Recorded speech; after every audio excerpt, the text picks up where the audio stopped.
I've come to Luang Prabang to discover the flavors of Laos. I'm going to be eating ant egg salad, which also includes live ants. Are we going to climb up there?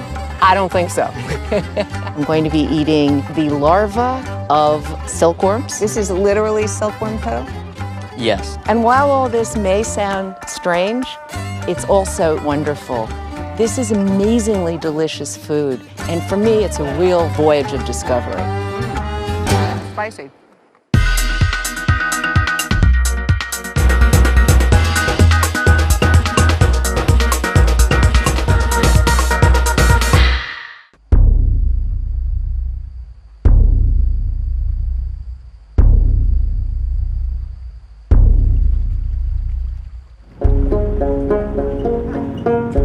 I love all of the flavors of Southeast Asia, and I've always been curious about what Laotian food is like. I've never had Laotian food. It's food that you can't find outside of the country, so if you want to learn what the food is, you have to come here. Luang Prabang is one of Laos's biggest cities. The city of the Golden Buddha, loud motorcycles, pungent scents, and crowded streets. But just outside the city is the tranquil oasis of the Tamarind cooking school, which is run by a Lao named Joy and his Australian wife, Caroline. I met Joy when I was a tour leader, and he just seemed so funny and charming to me that we agreed to meet up. We were wandering the markets and trying foods that had strong flavours, different flavours. There was sourness, there was bitterness, there was saltiness, and there was spiciness. And it was unlike anything I'd tried before. So banana leaf in Laos we use for everything, for the ceremony and for cooking. Joy is a great and passionate cook, and Caroline is someone who knows how to translate the flavors of this country for a foreign audience. And you can taste the flavour of the banana leaf can you taste that? Yes, yeah, you can. This is a virtually unknown cuisine, and it deserves to be better known. It is a cuisine of texture and really unusual flavors, and it's very, very delicious. We've come to discover the taste of Laos. While I'm here, I'm going to be exploring sticky rice, which is the staple food of Laos, and the local chili paste called jao. Next, Joy and I will forage for ant eggs to prepare an ant egg salad. We'll make a specialty of the school, chicken stuffed lemongrass, and a specialty of Luang Prabang, or lam, a local stew. Joy's sister will help us prepare sweets to give as alms to the monks. And finally, I'll be sampling fried silkworms and silkworm poo tea.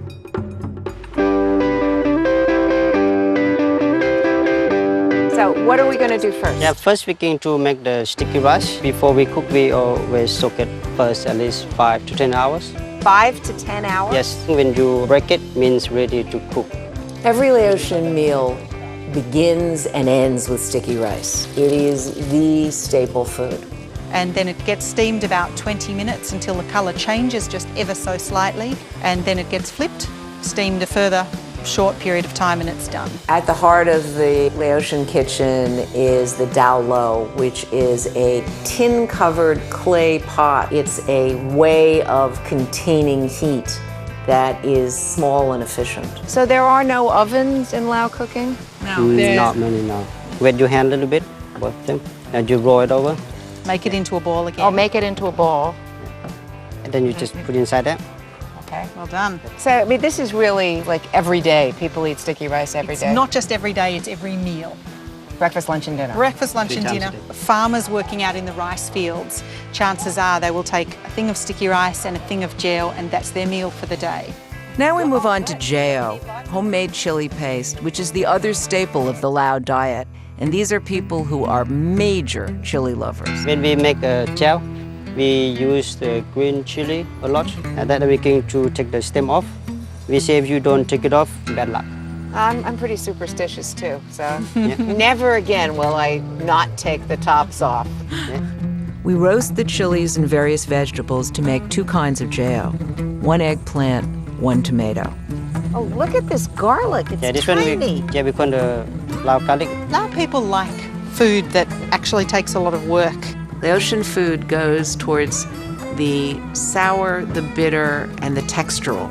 All food here is made to seem bigger by the addition of spices.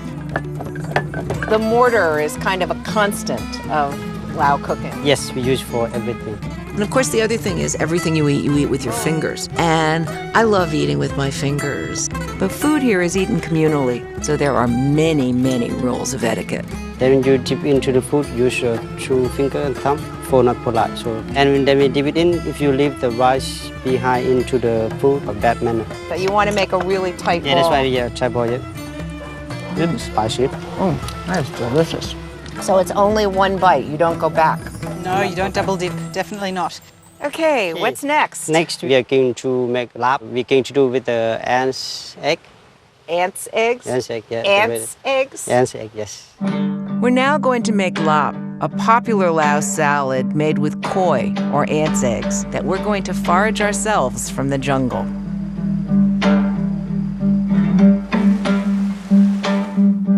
Troy grew up in a small country town a couple of hours outside of Luang Prabang. He grew up not knowing how old he was. He was fairly uncared for as a child. His mother had died not long after he was born. But most of them, they like to live on the mango trees. Where is it? I see the nest over there. He spent weeks at a time with his father in the rice fields harvesting the rice, and they had to forage for their own food. I used to go every day to get them.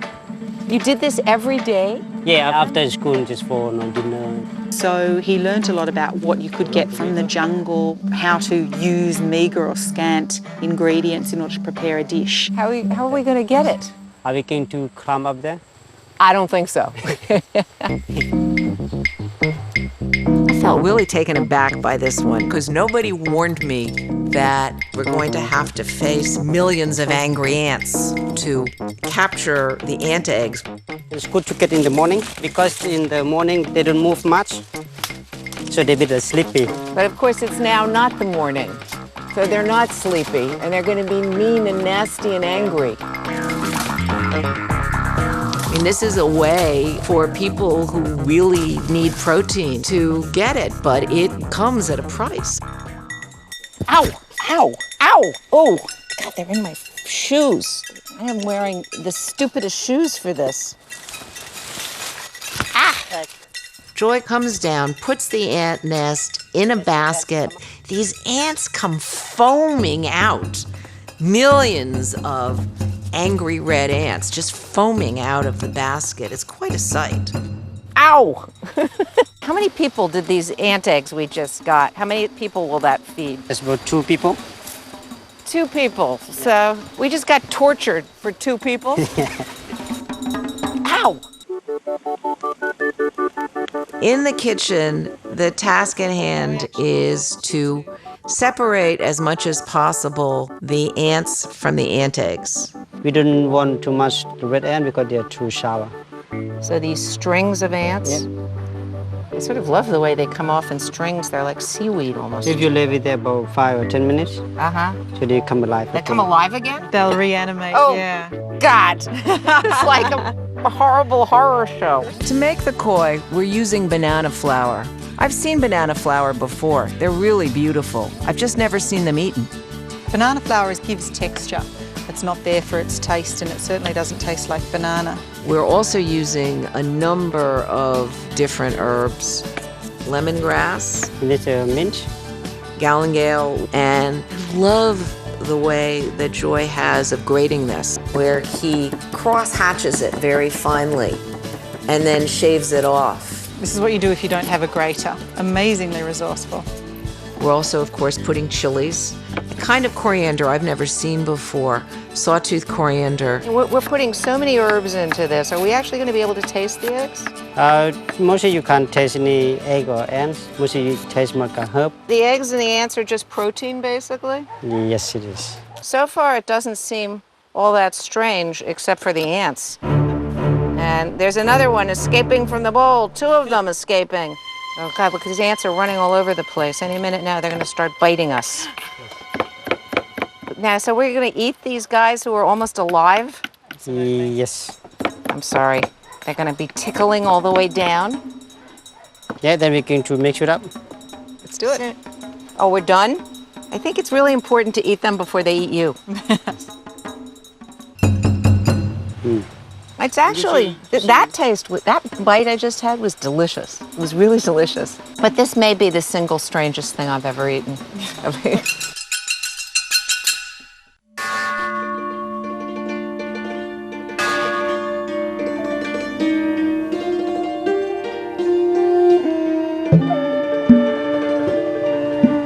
Buddhism is central to Lao life. Just about every family in Laos has at least one son who becomes a monk for a few years or even a lifetime. When Joy was 10 or 11, he was sent to the big city of Luang Prabang to go to the temple, and that's where he got an education. He stayed there through high school. As a novice monk in the temple, Joy was a little bit cheeky. He and his friends used to sneak into the kitchens in the very, very early hours of the morning and cook themselves up some food, so he had a chance to hone his skill.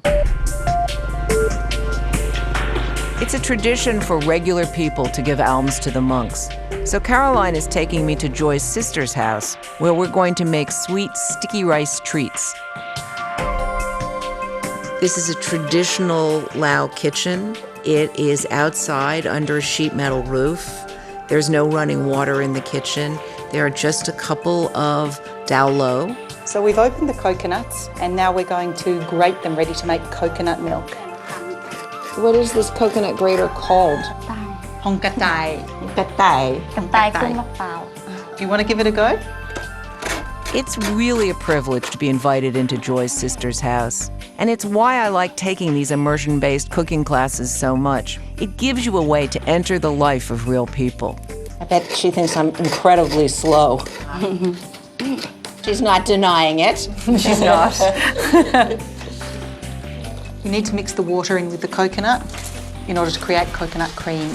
Once we've made the coconut cream, we're heating it. We're adding the purple sticky rice, then sugar and a little bit of salt, and cooking it all together. The result is something that is very sweet and sticky and delicious. Oh, it's like candy. No wonder Joy was sneaking out to try and make more of it. So what we're going to do is we're going to wrap some of the rice in the banana leaf, and we're going to put some banana, and then we're going to steam it a little bit further.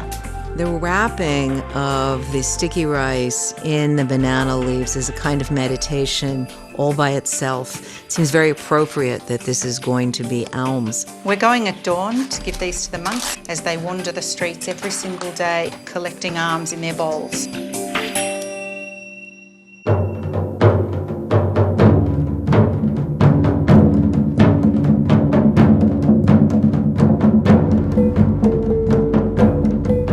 In Laos, monks get the vast majority of their food by begging in the streets. And it begins with the banging of a drum, and then the monks from all of the temples make this circuit through the streets in this beautiful procession of saffron robes.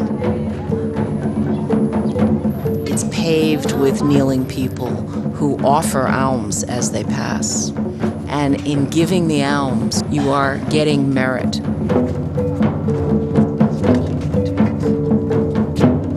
For me, there's something particularly wonderful about engaging in this ritual with Joy, who was a monk for 7 years and who started as one of these very tiny little novices when he first started begging for food in the streets, because he really knows what it means to get more than just sticky rice, to get these wonderful little packages of coconut-sweetened rice.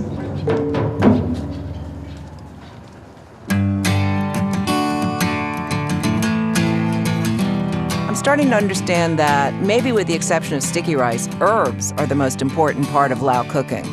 Ooh, beautiful chilies. The green one. So Joy and I head out to Tamarind's garden to collect the herbs we will need for the next dish, lemongrass stalks stuffed with chicken, which is one of Joy's own inventions. And the kaffir lamb. We start by adding our herbs to some ground chicken. So it's more herbs than chicken, really. Yes, so we call it green chicken. Now we're going to put inside the lemongrass.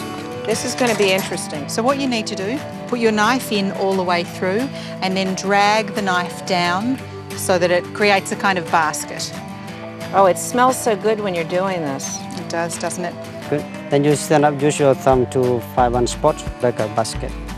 We start with a little bit, then you just put it in like that. Use the end of the spoon, push it in. Oh, so you're really getting a lot in there. Push it in. Okay, so then you want to close it up. Yeah. You made it look like it was a complete piece of cake. It's not. Well, that doesn't look so bad when you did it. It's great. We're going to deep fry the lemongrass in soybean oil. Yeah, that's good. I love the fact that they have their own little handles. The result is, it is really wonderful. This is fried food that feels healthy. It's sort of like a fried salad. Oh, it's so good. Packed with herbs. All those herbs.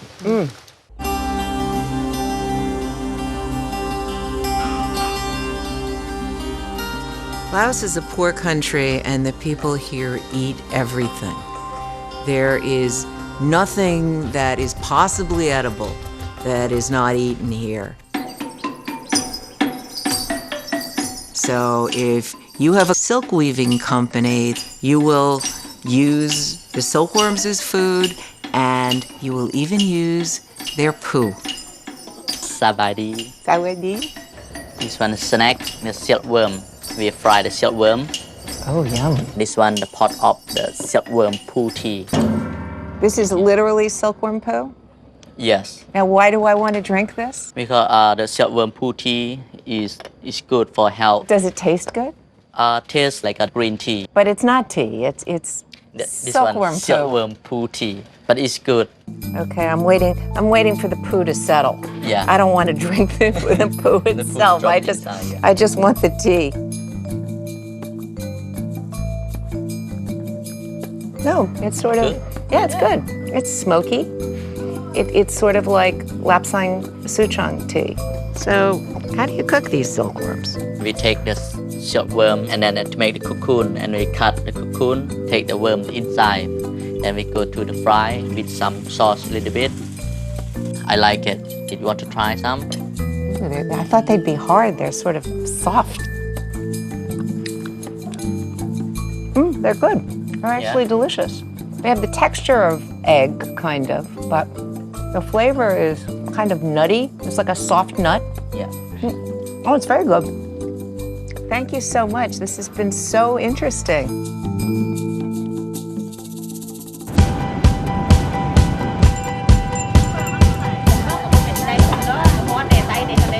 Pho Si Market is the food market in Luang Prabang. And this is where you get a real sense of how the Lao eat. And this one, ginger. I will never forget the aroma of this market. It's mingled fish paste and chilies and drying meats. It's very funky and oddly delicious. And these are all different qualities of rice? Caroline Joy and I are collecting all the ingredients we need to make Luang Prabang's signature dish, or lam, a local stew that uses many exotic ingredients. And this one, the eggplant, small one here. Yeah, they're beautiful, those little eggplants. What is this? It looks like a piece of This wood. we call the mai sakan, pepper wood. Pepperwood. Yeah. And is it a tree? It's more like a vine. You chew on the wood in the middle of the dish to add tingle and spice to your mouth. Okay, so everything is pepper, spice, num, Spice, num, yes. except for maybe the eggplant, right? That's right. We're going to buy the buffalo skin. This one still has the hair on it. Yes, it's stronger, tastes better. With the hair? Yeah. It's like a Lao bouillon cube? Yeah, it's like a Laos stock cube. The really pungent aroma of this market is coming from padek, which is the locally made, artisanally made fish sauce. In the days before Lao people had access to imported things like fish sauce, salt, they will have used this to enhance flavour. So she's going to give you a fish? Do you actually use the fish? Some dishes use the piece of fish and some dishes use the water. So the actual fish is stronger than the juice. I love that this woman is wearing velvet in this heat. Okay.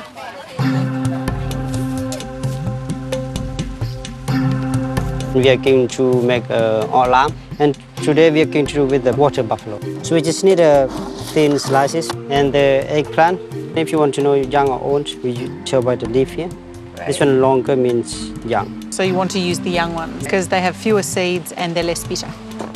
So when you cook with the lemongrass, they always make trouble in the pot. They make trouble in the pot. So we can tie it up, twist it. So after you cook it, if you don't want to eat it, just take it out. It's easier. So now we have a trouble-free lemongrass. Yep. And this buffalo skin, we just straight in. Headstone, just the fungus mushroom. Right. A cloudier mushroom. Yeah, we call it cloudy. And this peas eggplant, we just break it up. Then so we're going to barbecue the sticky rice.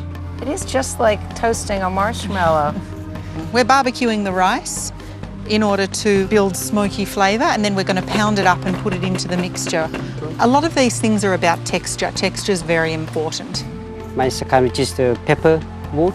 So we're not going to actually eat this, right? It's We are going to eat it. We just shred the own skin off. I'm trying to think if I've ever put a piece of a tree into anything I've cooked. It's a cross between pepper, cinnamon, and nutmeg. While the stew heats up, we cut up the usual bounty of Lao herbs that we will add just for the last minute of cooking. So you ready to try this one? Now it's in my own bowl. I can double dip, right? Yeah. It's delicious. It's not strong. Like everything here, the herbs dominate.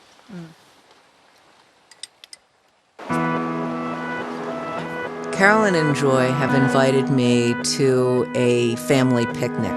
Hi. Joy comes from a real food family, and part of the pleasure of this picnic is the cooking itself. We're grilling the fish on these wonderful bamboo sticks. We're making different kinds of geo, papaya salad. That's spicy. She says it's not spicy. Not spicy? It's easy to see why Caroline found it so hard to leave Laos. This is a place where family is very much at the center of everyone's life. And Rafi, their son, is being brought up surrounded by loving aunts and uncles. What a wonderful way to have a family.